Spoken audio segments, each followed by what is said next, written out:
नमस्कार दोस्तों, NCERT book की सीरीज़ में एक बार फिर से आपका स्वागत है। आज मैं आपके लिए NCERT book history subject class 7 की लेकर के आया हूं दोस्तों। इसमें हम देखेंगे शासक और इमारतें। पिछले वीडियो में देखा था दोस्तों मुगल साम्राज्य के बारे में हम लोग पिछले वीडियो में देखे थे, और उसी कड़ी में आज हम इस चैप्टर में देखेंगे दोस्तों शासक और उनकी इमारतें। कौन कौन से शासक थे और उन शासकों में से कौन कौन से ऐसे शासक थे जिन्होंने इमारत बनवाई थी, और कौन सी प्रमुख इमारतें हैं उनके बारे में देखेंगे दोस्तों। तो जैसा कि आप जानते हो, मैं एनसीईआरटी बुक की सीरीज़ चला रहा हूँ।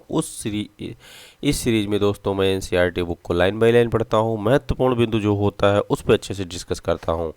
और ये जो सीरीज़ चला रहा हूँ ये उन दोस्तों के लिए बहुत ही महत्वपूर्ण है जो सीटेट या किसी स्टेट टेट की तैयारी कर रहे हैं, साथ ही अन्य वनडे एग्जामों में भी आपकी हेल्प करेगा दोस्तों।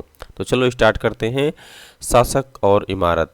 तो दोस्तों सबसे पहले हम पढ़ने से पहले आपको ये दिखाएं, एक यहाँ पर आप देख रहे हो इमारत, एक इमारत की एक इमेज दिखाई गई है दोस्तों। और ये इमेज है दोस्तों कुतुब मीनार की।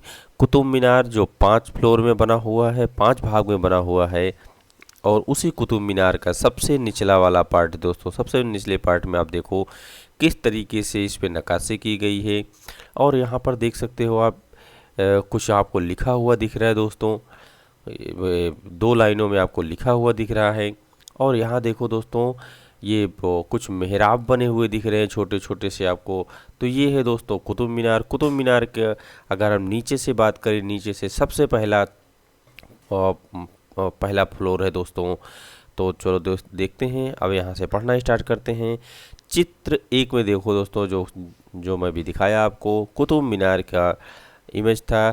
तो चित्र 1 कुतुब मीनार के पहले छज्जे को प्रदर्शित करता है, यानी कि जो पहला फ्लोर था उसका छज्जा था जो अभी हम देख रहे थे, जहाँ मेहराब बना हुआ था। कुतुबुद्दीन ऐबक ने लगभग 1199 में इसका निर्माण करवाया था। देखो दोस्तों जो कुतुब मीनार है, कुतुब मीनार का सबसे पहला फ्लोर का निर्माण कुतुबुद्दीन ऐबक ने करवाया था, वो भी लगभग 1199 के आसपास इसका निर्माण करवाया गया है कुतुबुद्दीन ऐबक के द्वारा। छज्जे के नीचे छोटे मेहराब, तो जो मेहराब दिखाया दोस्तों, जो दरवाजे के आकार का आपको दिख रहा था मेहराब, तथा ज्यामितीय रूपरेखाओं द्वारा निर्मित नमूने को देखें। तो दोस्तों मैं आपको भी दिखाया, ये है दोस्तों मेहराब, ये जो ज्यामितीय आकार के हैं दोस्तों। आगे देखते हैं, क्या आपको छज्जे के नीचे अभिलेखों की 2 पट्टियां दिखाई दे रही? तो दोस्तों अभिलेखों के बारे में मैंने दिखा दिया था। एक पट्टी ये जो लिखा हुआ दिख रहा है ये देखो, और दूसरा ये लिखा हुआ है।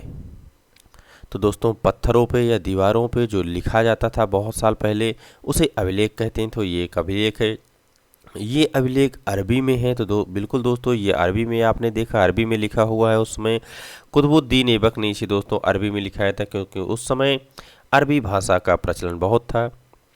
गौर करें कि मीनार का बाहरी हिस्सा घुमावदार तथा कोणी है। बिल्कुल दोस्तों बाहरी हिस्सा की अगर हम बात करें, ये बाहरी हिस्सा दोस्तों ये देखो घुमावदार है। उसके बाद फिर आप देखो यहाँ पे सीधे कोणी दिख रहा है, फिर अगला इसका पार्ट घुमावदार है, फिर कोणी है।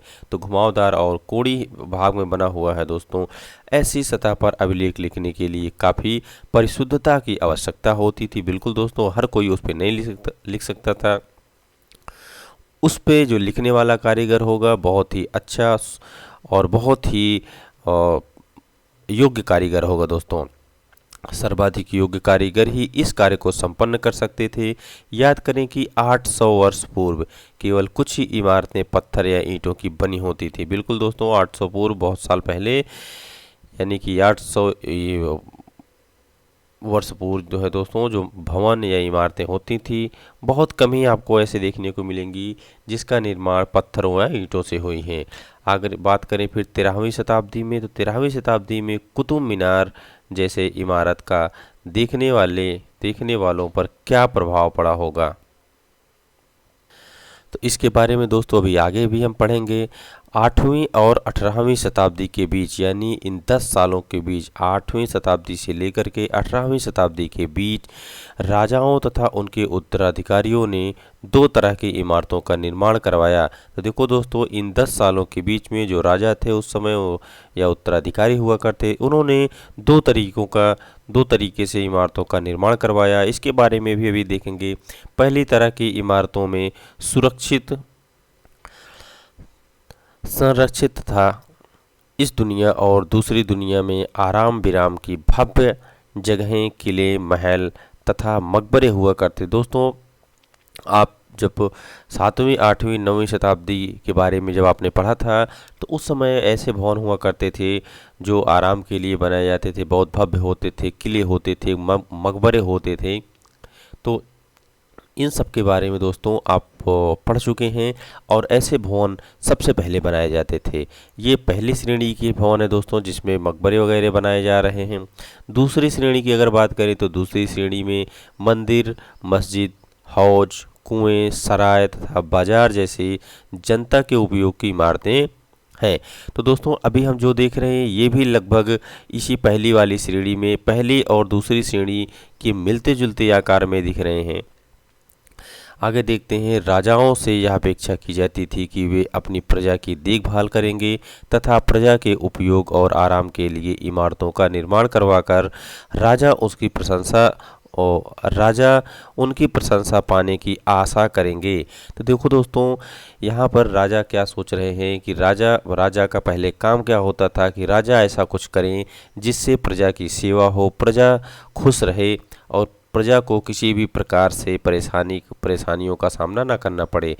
और अगर ऐसा राजा करता है, उस राजा के काम से, राजा के व्यवहार से, राजा के जो वहाँ का शासन है उससे अगर जनता खुश है दोस्तों, तो वो जनता जो है, राजा जो काम करता है उससे खुश है, तो जनता राजा की प्रशंसा करेगी।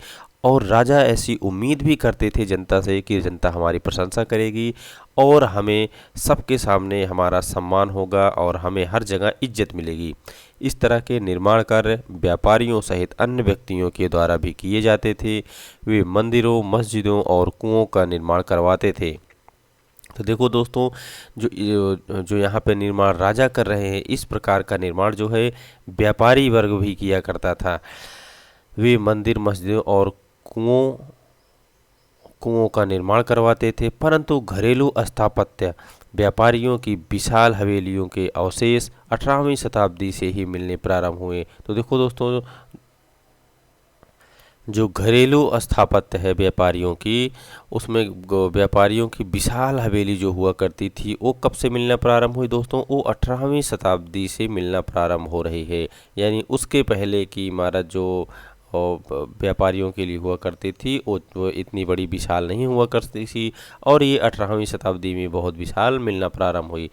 यहाँ पर बात करें दोस्तों, छोटी सी जानकारी है, आगरा के किले के निर्माण में लगे श्रम, यानी कि आगरा का जब किला बन रहा था, आगरा का किला दोस्तों अकबर के द्वारा बनवाया गया था। उस समय आगरा के किले बनाने के लिए कितने मजदूर लगे थे, तो यहाँ पर देखते हैं, अकबर द्वारा निर्मित आगरा किले के निर्माण हेतु 2000 पत्थर काटने वाले। देखो दोस्तों, आगरा का किला बनाने के लिए अकबर के शासनकाल में बना था, अकबर ने बनवाया था। उस समय सिर्फ पत्थर काटने के लिए दोस्तों 200 मजदूर थे, और 200 मजदूर सीमेंट तथा चूना बनाने वाले थे, और 8000 मजदूरों की आवश्यकता पड़ी।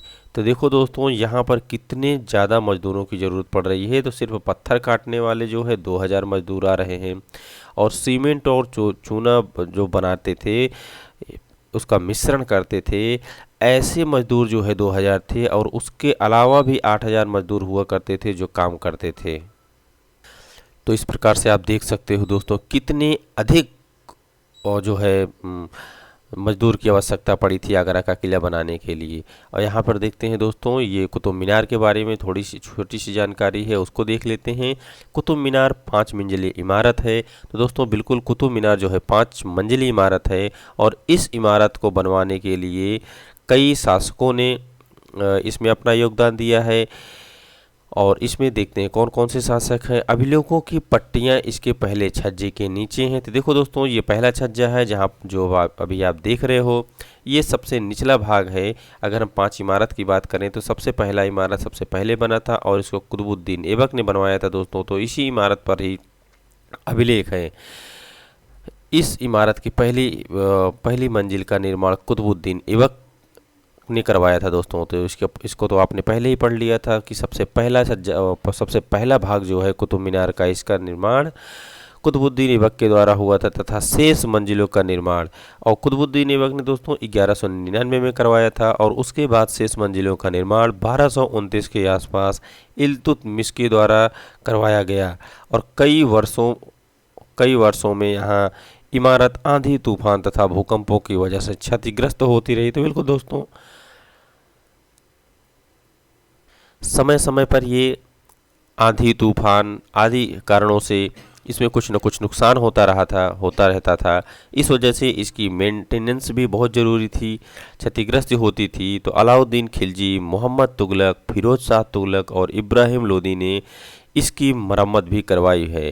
तो देखो दोस्तों यहाँ पर मरम्मत करवाने में किसका नाम आता है, अलाउद्दीन खिलजी हैं, मोहम्मद तुगलक हैं और फिरोज शाह तुगलक, इब्राहिम लोदी। तो ये 4 शासक ऐसे हैं दोस्तों जिन्होंने इस कुतुब मीनार को जब क्षतिग्रस्त हो जाता था या कुछ नुकसान हो जाता था तो इसकी मरम्मत करवाते थे। आगे देखते हैं दोस्तों अभियांत्रिक कौशल तथा निर्माण कार्य, अभियांत्रिकी कौशल तथा निर्माण कार्य के बारे में देखते हैं। यहाँ पर स्मारकों से हमें उनके निर्माण में प्रयुक्त शिल्प विज्ञान का भी पता चलता है। बिल्कुल दोस्तों जो पुराने स्मारक हुआ करते थे उसका निर्माण किस तरीके से हुआ था, उस समय विज्ञान की कहाँ तक खोज हुई थी और कैसे भवनों का निर्माण होता था, इस चीज़ का मुझे पता चलता है। छत का उदाहरण ले लीजिए, हम चार दीवारों के आर पार लकड़ी की सहतीरों अथवा एक पत्थर की पटिया रखकर छत बनाते हैं।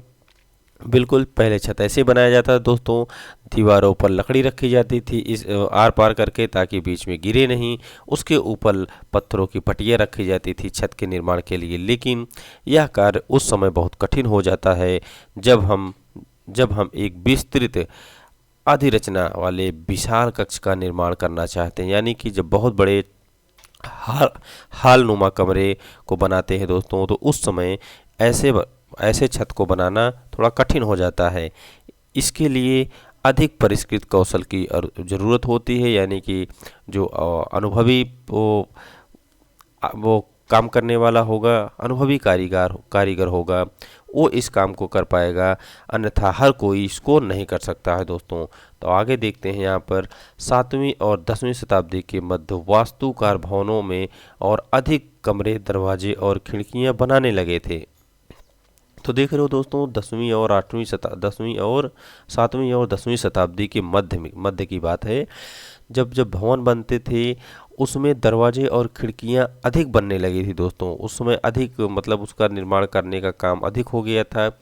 जैसे पहले किसी घर में 1 या 2 ही दरवाजे खिड़कियां हुआ करती थी, लेकिन ये 7वीं से 10वीं शताब्दी के बीच इसकी संख्या बढ़ गई। हो सकता है उस घर में 2 खिड़की दरवाजे के बजाय 5 खिड़की दरवाज़ा या 10 खिड़की दरवाज़ा लगा लिए, और ये अपनी सुविधा के लिए, ताकि हम दूर तक देख सकें, बाहर की हवा आ सके, इन सब सुविधाओं के लिए उस समय दोस्तों खिड़की एवं दरवाज़ा कमरे बनाने की परंपरा बढ़ गई। तो छत, दरवाजे और खिड़कियां अभी भी ऊर्ध्वाधर खंभों के आर पार तथा अनुप्रस्थ सहतीर रखकर बनाए जाते थे। देखो दोस्तों उसी तरीके से अभी भी बनाए जा रहे थे। वास्तुकला की यह शैली अनुप्रास्थ टोडा निर्माण कहलाई थी। देखो दोस्तों क्या कहा गया, अनुप्रस्थ टोडा निर्माण कहा जा रहा है। तो देखो दोस्तों जो उस समय की खिड़कियां, दरवाजे या छत बनाए जाते थे वो दो तरफ से दीवार बनी होती थी और उसी दीवारों पर उसका बेस रखा जाता था। आप अगर सीधा रखते हो तो सीधी बेस बनाई जाती थी, या आप मेहराब प्रकार के बेस रखते हो तो उसी दोनों दीवार पर दोस्तों ऊपर से रख दी जाती थी। और उसका नाम क्या दिया जाता है, उस वास्तुकला की शैली को क्या कहा जाता है, अनुप्रास्थ टोडा निर्माण कहा जाता है दोस्तों।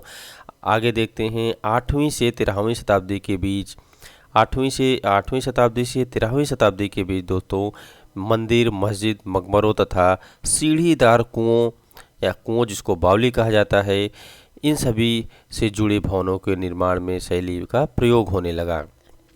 तो ये जो दोस्तों मस्जिद है, मकबरे हैं, मंदिर है, कुआं है, इन सभी प्रकार के भवनों का निर्माण जो है 8वीं से 13वीं शताब्दी के बीच अधिक हो गया।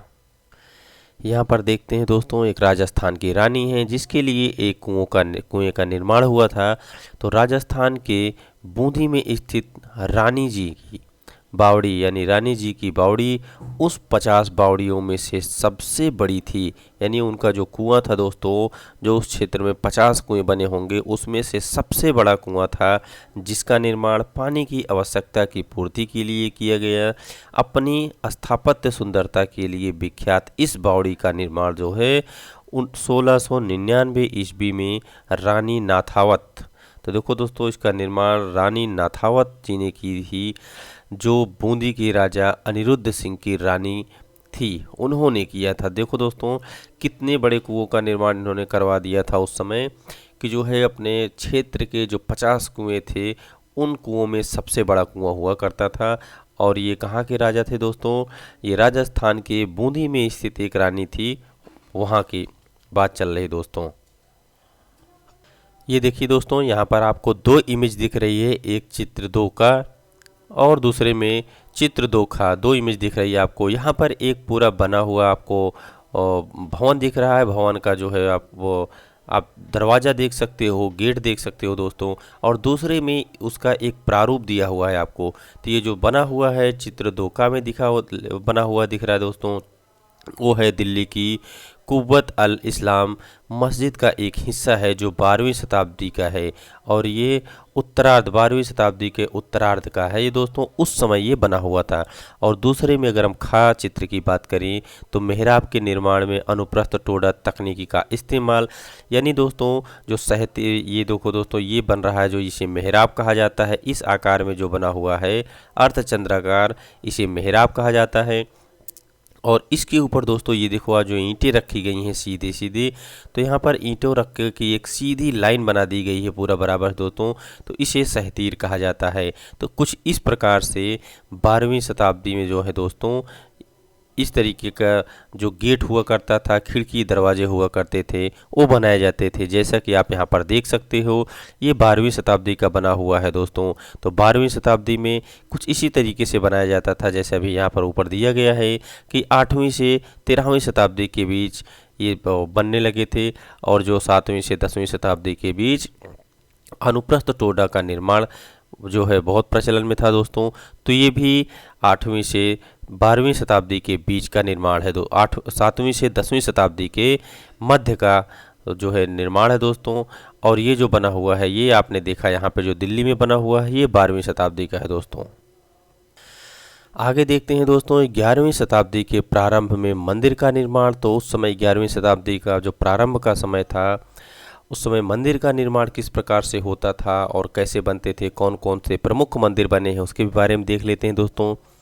यहाँ पर आप एक मंदिर बना हुआ देख रहे हो दोस्तों, और यहाँ पर एक मंदिर के ढांचे को आप देख रहे हो, यही मंदिर है दोस्तों। इसी मंदिर का ढांचा यहाँ पर दिख रहा है। तो देखते हैं यहाँ पर शिव की स्तुति में बनाए गए कांद्रिया महादेव मंदिर का निर्माण चंदेल राजवंश के राजा धंगदेव द्वारा 999 में बनाया गया था। तो देखो दोस्तों ये शिव जी की स्तुति में यानी शिव भगवान की याद में बनाया गया था, और ये बनवाया गया दोस्तों कंदरिया महादेव का मंदिर है, और इसका निर्माण चंदेल के राजवंश के द्वारा बनवाया गया था। चंदेल राजवंश के राजा धंगदेव ने इसका निर्माण करवाया था, और ये निर्माण दोस्तों हुआ था 999 ईस्वी में। तो 999 ईस्वी यानी कि बहुत साल पहले दोस्तों, 10वीं शताब्दी की बात हो रही। 10वीं शताब्दी में इस मंदिर का निर्माण हुआ था जो कंदरिया महादेव का मंदिर है, और इसे चंदेल के राजा धंगदेव ने बनवाया था दोस्तों। आगे देखते हैं चित्रखा की बात करें। चित्रखा की योजना, चित्रखा में मंदिर की योजना है जो आप यहाँ पर देख रहे हो दोस्तों। एक अलंकृत द्वार से इसके प्रवेश भाग और मुख्य भाग यानी भवन, महामंडप जहाँ नृत्य का आयोजन होता था तक पहुँचा जाता था। तो देखो दोस्तों इसी के अंदर जो है एक ऐसा भी स्थान बनाया जाता था मंदिर के जहाँ पर नृत्य भी होता था। तो आगे देखते हैं दोस्तों, सभी स्थान जो यहाँ पर दिख रहे हैं, सभी स्थान अपने आप में बहुत महत्वपूर्ण हैं, और कौन सा जगह किस काम के लिए बनाया गया था। नृत्य का आयोजन किया जाता था, वहाँ तक पहुँचा जाता था एक प्रमुख द्वार से दोस्तों। फिर प्रमुख देवता की मूर्ति मुख्य मंदिर गर्भगृह, तो जो मुख्य मंदिर का स्थान होता था दोस्तों, जैसे आप यहाँ पर एक गुम्बद देख रहे हो, ये गुम्बद अगर आप यहाँ से प्रवेश करते हो, अंदर की तरफ जाते हो, तो आप एकदम पिछले हिस्से में जाओगे दोस्तों, तो आपको यहाँ पर जो मंदिर का सबसे ऊंचा गुम्बद दिख रहा है, ये मंदिर का मुख्य स्थान होता था दोस्तों, जिसे कहा जाता है गर्भगृह, जहाँ देवी देवताओं की मूर्ति रखी जाती है दोस्तों। इस स्थान को भी आप देख सकते हो, ये वही स्थान है गर्भगृह वाला स्थान, जहाँ पे मूर्ति रखी जाती थी। धार्मिक अनुष्ठान इसी जगह संपन्न किए जाते थे दोस्तों, जहाँ पर गर्भगृह होता था, तथा इसमें केवल राजा, उनका निकटतम परिवार तथा पुरोहित एकत्र होते थे। खजुराहो समूह में राजकीय मंदिर सम्मिलित है दोस्तों। जो मध्य प्रदेश का खजुराहो मंदिर है, वो इस राजकीय मंदिर में वो भी सम्मिलित थे, जहां सामान्य जनमानस को जाने की अनुमति नहीं हुआ करती थी। ये मंदिर सुपरिष्कृत उत्कीर्णित मूर्तियों से अलंकृत की गई है। आगे एक मंदिर के निर्माण के बारे में और देखते हैं दोस्तों, जो चित्र 4 में, यानी कि इस मंदिर के निर्माण के बारे में बात की गई है यहाँ पे, इसको भी देख लेते हैं। तंजावुर के राजराजेश्वर मंदिर का शिखर, तो देखो दोस्तों, ये तंजावुर की राजराजेश्वर मंदिर का शिखर है, जो बहुत ही ऊंचा दिख रहा है आपको, और ये बहुत भव्य मंदिर दिख रही है दोस्तों। देखो आप इसके बारे में देखते हैं, उस समय के मंदिर में सबसे ऊंचा था। तो देखो दोस्तों, ये मंदिर जो है तंजावुर के राजराजेश्वर मंदिर का शिखर जो है, उस समय के सबसे ऊंचा था। इसका निर्माण कार्य आसान नहीं था, क्योंकि बहुत ही ऊंचा बना हुआ था दोस्तों। बहुत ऊंचा बनने की वजह से, उस समय का सबसे ऊंचा मंदिर होने की वजह से इसका निर्माण बहुत आसानी से नहीं हो पाया था। बहुत समय लगा था, बहुत परिश्रम हुआ था दोस्तों, क्योंकि उन दिनों कोई क्रेन नहीं हुआ करती थी। शिखर के शीर्ष पर 90 टन का पत्थर, तो देखो दोस्तों, जो शिखर पर पत्थर लगा है वो 90 टन का पत्थर होता था, लगा हुआ है दोस्तों यहाँ पर।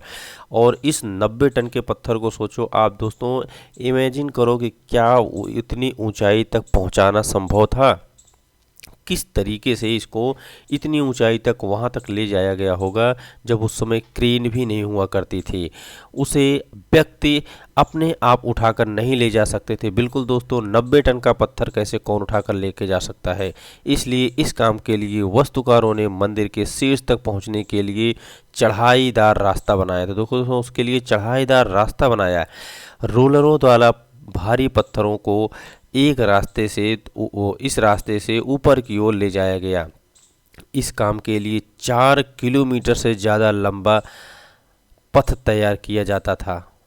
देख रहे हो दोस्तों, कितना भारी भरकम काम प्रारंभ होता था उस समय, कि चढ़ाईदार रास्ता बनाया जाता था। 90 टन का पत्थर लेकर के जाना है, और इस चढ़ाईदार रास्ता जो हो रहा है दोस्तों, 4 किलोमीटर से ज़्यादा लंबा पथ तैयार किया जाता था, जिससे चढ़ाई बहुत खड़ी ना हो। अगर दोस्तों चढ़ाई बहुत खड़ी हो जाएगी, तब भी पत्थर को ले जाना वहाँ तक बहुत मुश्किल काम हो जाएगा। इसलिए चढ़ाईदार रास्ता ना हो, इस वजह से दोस्तों आप देख रहे हो कितना लंबा रास्ता बना दिया गया, 4 किलोमीटर लंबा रास्ता। मंदिर बन जाने के बाद इसे गिरा दिया गया, यानी उस रास्ते को गिरा दिया गया। लेकिन उस क्षेत्र के लोगों ने मंदिर निर्माण के अनुभव को काफ़ी लंबे समय तक याद रखा। याद रखने वाली बात थी दोस्तों, क्योंकि इतना लंबा समय लगा होगा इस मंदिर को बनाने में, कितने मजदूर लगे होंगे इसमें, और इतना लंबा पथ भी बनाया, इतना लंबा रास्ता बनाया गया था, जिसके द्वारा पत्थर वहां तक ऊपर तक पहुंचाया जाता था। आज भी मंदिर के पास का एक गांव जो चारुपल्लम कहा जाता है, उस गांव का नाम ही दोस्तों चारुपल्लम है, कहा जाता है, जिसका अर्थ होता है चढ़ाईदार रास्ता। तो चढ़ाईदार रास्ता इस मंदिर के निर्माण के लिए बनाया गया था, और उसी के नाम पर दोस्तों एक गांव का नाम पड़ गया चारुपल्लम। तो आप देख रहे हो कितना बड़ा और कितनी भव्य मंदिर बनाई गई है, जो दोस्तों तंजावुर के राजराजेश्वर मंदिर का शिखर है दोस्तों। आगे देखते हैं, 12वीं शताब्दी में 2 प्रौद्योगिकी एवं शैली संबंधी परिवर्तन दिखाई पड़ने लगे। तो देख रहे हो दोस्तों, 12वीं शताब्दी में 2 तरीके के परिवर्तन देखने को मिल रहे हैं, और वो कौन से प्रौद्योगिकी और शैली परिवर्तन देखने को मिलते हैं, उसके बारे में यहाँ पर देखते हैं। सबसे पहले आप इमेज देख लो दोस्तों। पहले के इमेज किस तरह, पहले के जो भवन निर्माण होते थे, मंदिर बनते, मंदिर मस्जिद जो बनते थे, उनमें जो दरवाजे खिड़कियाँ बनती थी कैसे थी, और यहाँ पर दरवाजे खिड़की किस प्रकार से हैं। तो देखते हैं तो दोस्तों, जो पहला परिवर्तन था वो दरवाजे और खिड़कियों के ऊपर की अधिरचना जो थी, अधिरचना का जो भार कभी कभी मेहराबों पर डाल दिया जाता था। वास्तुकला का यह चापाकार रूप था दोस्तों। तो आप देख सकते हो यहाँ पर दोस्तों, ये जो है मेहराब है, ये जो वो निर्माण हो रहा है दोस्तों, इस आकार को मेहराब कहा जा रहा है। और यहाँ पर क्या कहा जा रहा है दोस्तों, जो दरवाजे हैं, दरवाजे और खिड़कियों के ऊपर की अधिरचना है ये जो दोस्तों, उसका भार कभी कभी मेहराबों पर डाल दिया जाता था। तो आप यहाँ पर देख रहे हो दोस्तों, जैसे आप इस प्रकार का जब आप दरवाज़ा बनाते हैं दोस्तों, तो इस प्रकार के दरवाज़ा को जो बना हुआ है इसे क्या कहा जाता है दोस्तों, इसे मेहराब कहा जाता है। और इसके पास में आप देख रहे हो दीवालों का निर्माण हो रहा है और इसके ऊपर छत भी बनेगा। तो दोस्तों, इन सभी जो ये ईंटों की जो जुड़ाई हुई है, इसका भार सभी दोस्तों इस मेहराब के ऊपर आकर के रुक जाता है और इसका वजन इस मेहराब पर रुका रहता है सभी दोस्तों। तो वही यहाँ पर कहा जा रहा है कि मेहराबों पर वजन भार डाल दिया जाता था और इस आकार को दोस्तों चापाकार कहा जाता है। इस जो ये आकार बनता है, इस वास्तुकला को चापाकार रूप दिया जाता है दोस्तों। आप यहाँ पर देख सकते हो मेहराब का विशुद्ध रूप, मेहराब के मध्य में डाट अधिरचना के भार को मेहराब की आधारशिला पर दी जाती थी। आगे देखते हैं नंबर 2 जो है दोस्तों, वो किस तरीके का परिवर्तन हुआ। निर्माण कार्य में चूना पत्थर सीमेंट का प्रयोग बढ़ गया। बिल्कुल, चूना पत्थर और सीमेंट का प्रयोग बढ़ गया। यह उच्च श्रेणी के सीमेंट होती थी जिसमें पत्थर के टुकड़ों की मिलाने से कंक्रीट बनती थी। तो देखो दोस्तों, यहाँ पर नई टेक्नोलॉजी आ गई और इन लोगों ने इस तरीके का निर्माण करना सीख लिए, जहाँ पर चूना पत्थर और सीमेंट के बारे में अधिक से अधिक प्रयोग करने लगे। अधिक से अधिक चूना पत्थर और सीमेंट का प्रयोग उस समय होने लगा। इसकी वजह से विशाल ढांचों का निर्माण सरलता से और तेज़ी से होने लगा दोस्तों। जैसा कि आप इस इमेज में देख रहे हो, किस तरीके से निर्माण एक साथ बहुत से लोग किसी भवन को बनाने में लगे हुए हैं। यहाँ पर देखते हैं दोस्तों, इस दरवाजे के बारे में, मेहराब का विशुद्ध रूप, अलाई दरवाजे का मेहराब प्रारंभिक 14वीं सदी कुब्बत अल इस्लाम मसाजिद दिल्ली का है दोस्तों। ये जो बना हुआ ये प्रारंभिक 14वीं सदी का है। उसके बारे में ये देखो दोस्तों, ये जो भवन निर्माण हो रहा है ये आगरा किले में जल द्वार निर्माण को दिखाती एक चित्रकारी, इसे अकबरनामा से लिया गया है। तो ये है दोस्तों जिसे जलद्वार के निर्माण को दिखा रही है और ये बनाया जा रहा है यहाँ पे, जो अकबरनामा से ये लिया गया है। अब आगे देखते हैं दोस्तों, यहाँ पर मंदिरों, मस्जिदों और हौजों का निर्माण। तो मंदिरों, मस्जिदों और हौजों का निर्माण किस तरीके से हुआ, इसके बारे में यहाँ पर देखते हैं दोस्तों। मंदिरों और मस्जिदों का निर्माण बहुत सुंदर तरीके से किया जाता था क्योंकि वे उपासना के स्थल हुआ करते थे। बिल्कुल दोस्तों, इसके बारे में आपने पीछे भी देखा, ये उपासना के स्थल हुआ करते थे। जो राजा, जो शासक इसको बनवाता था उसकी बहुत ही बड़ाई होती थी, उसकी प्रशंसा हुआ करती थी। वे अपने संरक्षक की शक्ति, धन, वैभव तथा भक्ति भाव का भी प्रदर्शन करते थे। उदाहरण के लिए देखें, राजराजेश्वरी मंदिर को लिया जा सकता है। तो राजराजेश्वरी मंदिर के बारे में आपने देखा दोस्तों, कितना भव्य था और उनके गांव वाले, वहां के रहने वाले, वहां के निवासी जो थे, आज भी उस मंदिर को बहुत याद करते हैं। जैसा कि अभी आपने पढ़ा था उसमें कि उस मंदिर के निर्माण के पश्चात बहुत दिनों तक उसे याद किया गया। एक अभिलेख में इस बात का संकेत मिलता है कि इस मंदिर का निर्माण राजा राजदेव ने अपने देवता राजराजेश्वर की उपासना हेतु करवाया था। तो दोस्तों, ये राजराजेश्वरी मंदिर की बात हो रही है, उसके उपासना हेतु उन्होंने करवाया था। ध्यान दें कि राजा और उनके देवता के नाम काफ़ी मिलते जुलते थे। और दोस्तों, ये क्यों होता था, राजा और उनके देवता का नाम क्यों मिलता जुलता था, उसको भी देखते हैं अभी। राजा ने इस तरह का नाम इसलिए रखा क्योंकि यह नाम मंगलकारी था। मंगलकारी यानी दोस्तों बहुत शुभ था, और साथ ही राजा स्वयं को ईश्वर के रूप में देखना चाहता। देखो दोस्तों, राजा अपने आप को स्वयं भी ईश्वर के रूप में देखना चाहता है, और वो ये भी चाहेगा कि समाज में जो लोग हैं, जो जनता है, वो भी राजा के रूप में और राजा को भगवान के रूप में देखे। धार्मिक अनुष्ठान के जरिए मंदिर में एक देवता यानी राजा राजदेव, दूसरे देवता राजराजेश्वरम का सम्मान करता था। तो देखो दोस्तों, जो राजा राजदेव हुआ करते थे और वो देवता को, जो भगवान थे मंदिर में राजराजेश्वरम, उनका सम्मान किया जाता था। आगे देखते हैं, सभी विशालतम मंदिर का निर्माण राजाओं ने करवाया था।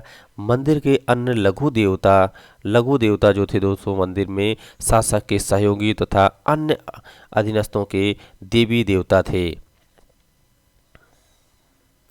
बिल्कुल दोस्तों, क्योंकि राजा मंदिर का निर्माण करवा देता था और उसमें जिस देवी या देवता की मूर्ति स्थापित की जाती थी, उन देवी देवताओं की जो राजा के सहयोगी हुआ करते थे, उनके अधीनस्थ हुआ करते थे, वहाँ की जनता हुआ करती थी, वो सभी उन्हें भगवान मानते थे और उनके वो देवी देवता हुआ करते थे दोस्तों। आम जनता को तो मंदिर में जाने की अनुमति नहीं थी, लेकिन जो उनके अन्य सहयोगी थे वो उन्हें देवी देवता मानते थे। यह मंदिर शासक और उनके सहयोगियों द्वारा शासित विश्व पर एक लघु रूप ही था।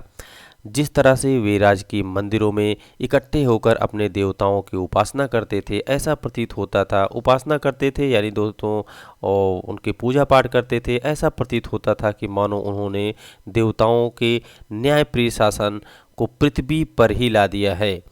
आगे देखते हैं, मुसलमान सुल्तान तथा बादशाह स्वयं को भगवान के अवतार होने का दावा तो नहीं करते थे, किंतु फारसी दरबारी इतिहासकारों में सुल्तान का वर्णन अल्लाह की परछाई के रूप में हुआ है। तो देखो दोस्तों, जो मुसलमान बादशाह थे वो वो स्वयं को भगवान तो नहीं कह सकते थे, लेकिन उनका मानना था कि जो उनके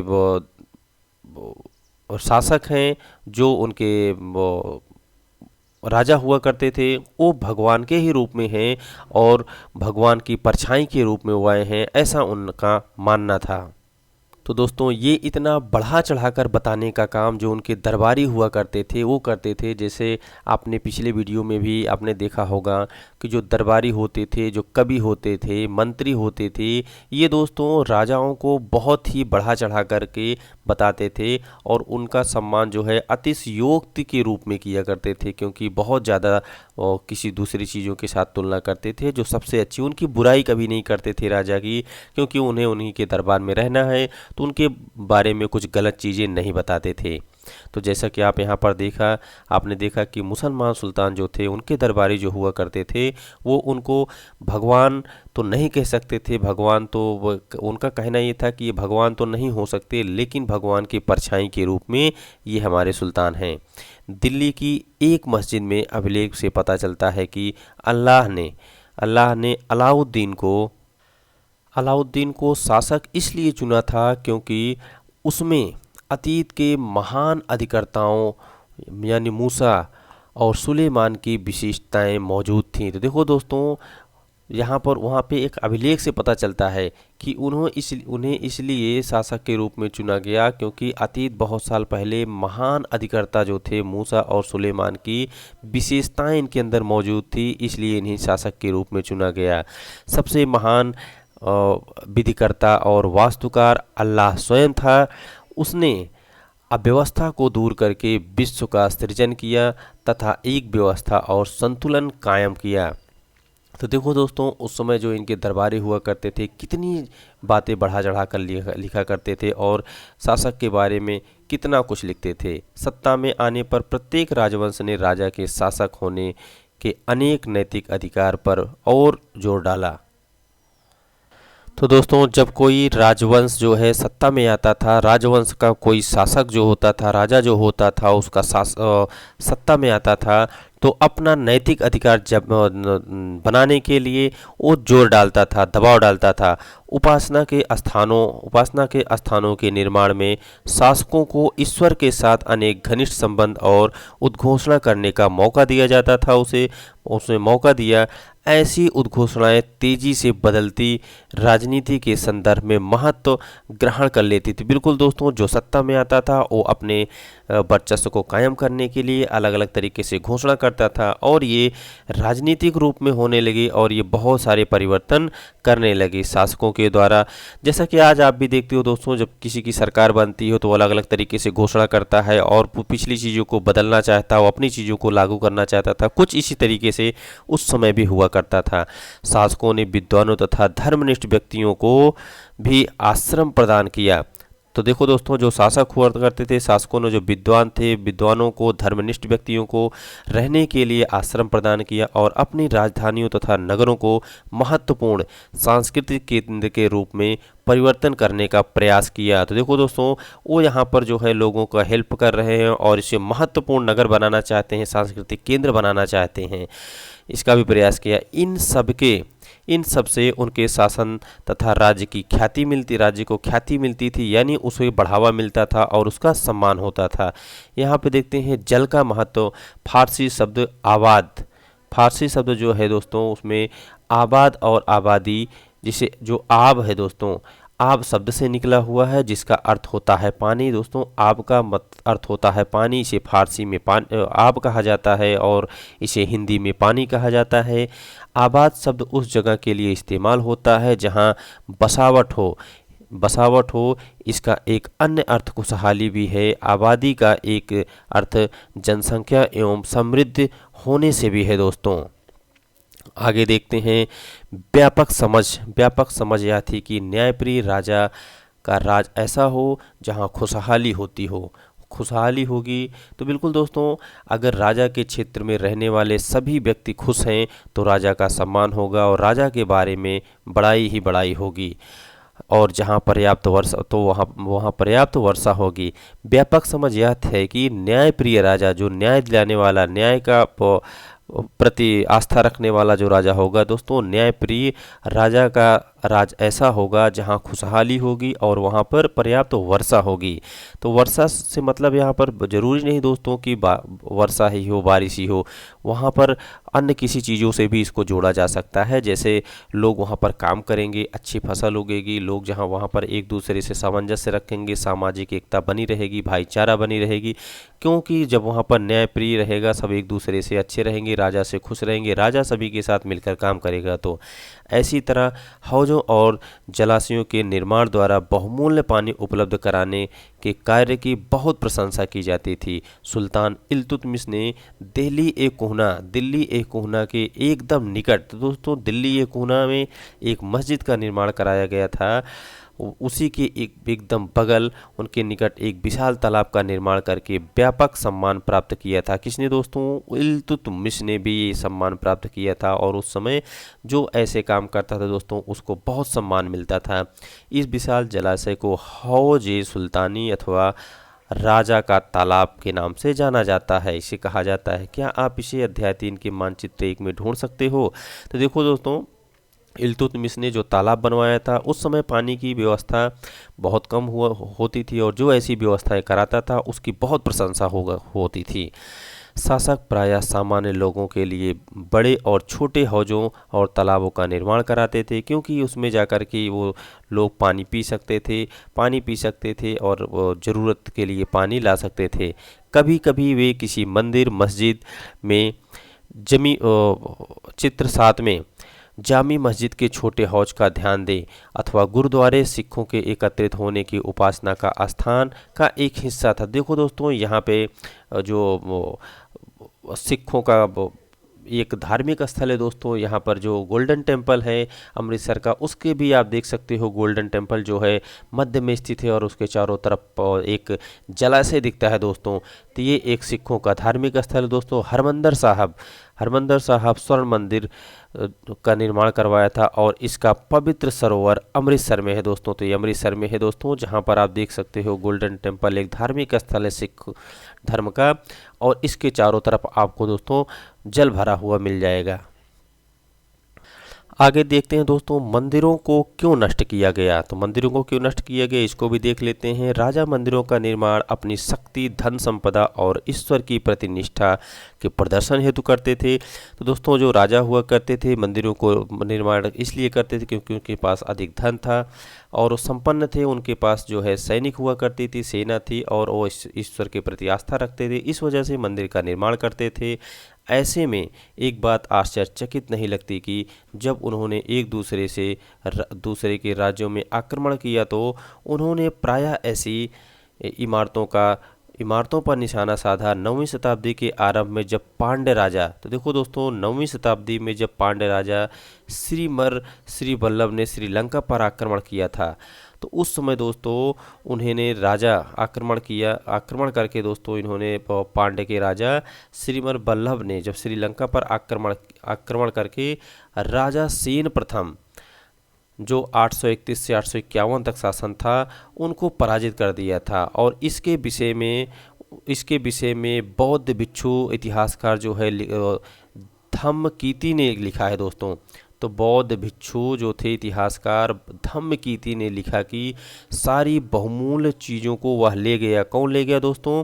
ये श्री वल्लभ ने जब आक्रमण किया श्रीलंका पे, और इन्होंने उनको हरा करके सब लेकर के गया। और इसके बारे में एक इतिहासकार है दोस्तों, बौद्ध इतिहासकार है धम्मकीति, इन्होंने लिखा कि सारी वस्तुओं को लूट करके ये राजा ले गया और रत्न महल में रखी स्वर्ण की बनी मूर्ति जो बुद्ध की मूर्ति थी सोने की उसको भी ले गया, और विभिन्न मठों में रखी सोने की प्रतिमाओं, इन सभी को उसने अपने कब्जे में कर लिया। तो देखो दोस्तों वहाँ से सभी चीज़ों को लूट करके ले गया। सिंघली शासक ने आत्माभिमान को इससे जो आघात लगा था इसका बदला लिया। आज स्वाभाविक था ये स्वाभाविक था क्योंकि दोस्तों जो उनके आत्मसम्मान पर जो ठेस पहुंची थी उसका बदला लेना जरूरी था, और हर कोई ऐसा करना चाहता है दोस्तों। तो वही यहाँ पर कहा जा रहा है दोस्तों कि सिंघली शासक के आत्माभिमान को इससे जो आघात लगा था इसका बदला लिया जाना स्वाभाविक था। और अगले सिंघली शासक सेन द्वितीय ने, तो देखो दोस्तों अगले सिंघली शासक जो थे सेन द्वितीय ने अपने सेनापति को पांड्यों की राजधानी मदुरई जो हुआ करती थी दोस्तों, पांड्यों की राजधानी मदुरई पर आक्रमण करने का आदेश दिया। और बौद्ध इतिहासकार ने फिर से लिखा कि इस अभियान में बुद्ध की जो सोने की मूर्ति थी उसको ढूंढ निकालने तथा वापस लाने हेतु बहुत प्रयास किए गए। तो देखो दोस्तों उन्होंने आक्रमण किया सेन द्वितीय ने पांड्य की राजधानी मदुरई पर, और जो सोने की बौद्ध की सोने की मूर्ति थी उसको जो उठा करके लाया था उसे ढूंढने का बहुत प्रयास किया गया। आगे देखते हैं इसी तरह 11वीं शताब्दी के आरंभ में जब चोल राजा राजेंद्र थे दोस्तों, चोल राजा राजेंद्र प्रथम ने अपनी राजधानी में शिव मंदिर का निर्माण करवाया था।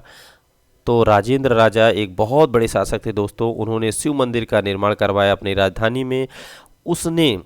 उसने पराजित शासकों से जब्त की गई जितनी भी, और चोल राजा जो राजेंद्र प्रसाद थे दोस्तों उन्होंने जहाँ जहाँ भी आक्रमण किया था वहाँ से जो भी सामान उन्हें मिला था, वो भी बड़े शासक थे और हर क्षेत्र को जीतना चाहते थे, और जहाँ जहाँ से वो जीत हासिल की थी वहाँ से लाए हुए समस्त सामग्री को दोस्तों उसमें जब्त की गई उत्कृष्ट प्रतिमाओं से उसे भर दिया। यानी जो शिव मंदिर का निर्माण करवाया उसमें सभी सोने चांदी जो भी गहना था सब उसमें मंदिर में भर दिया उस शिव मंदिर को बनवाने के बाद।